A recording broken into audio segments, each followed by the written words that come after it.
அவங்க ரக்கட் தான். பாரு வந்து she is very very rugged. ஆனா வந்து she has a very good side. ரொம்ப குட் சைடு இருக்கு அவங்களுக்கு. பயப்பிடிச்சிட்டான். நான் அந்த சைட் பார்த்து தான் அந்த சைடை வந்து நான் ரொம்ப விரும்புகிறேன். எனக்குமே வந்து பார்த்தீங்கன்னா எனக்கு ஒரு வைல்ட் சைடு இருக்கு.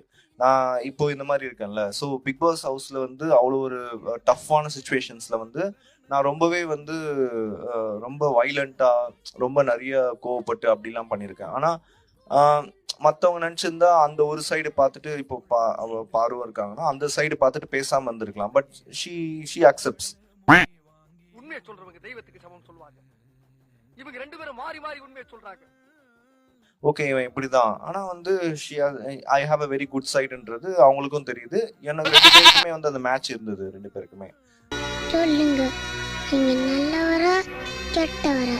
ஸோ அந்த மாதிரி தான் நான் கொஞ்சம் ஹேண்டில் பண்ணி கொண்டு போனேன். ப்ளஸ் வந்து என்னன்னா அரோராவும் சரி இப்போ வினோத்தும் சரி மாற்றி மாற்றி சொல்லிக்கிட்டே இருப்பாங்க, அவ உனக்கு செட் ஆக மாட்டா, அவ வந்து டேய் உனக்கு வெக்கமே இல்லையாடா? அவ கூட பேசாத வரைக்கும் நீ கரெக்டா போயிருந்த.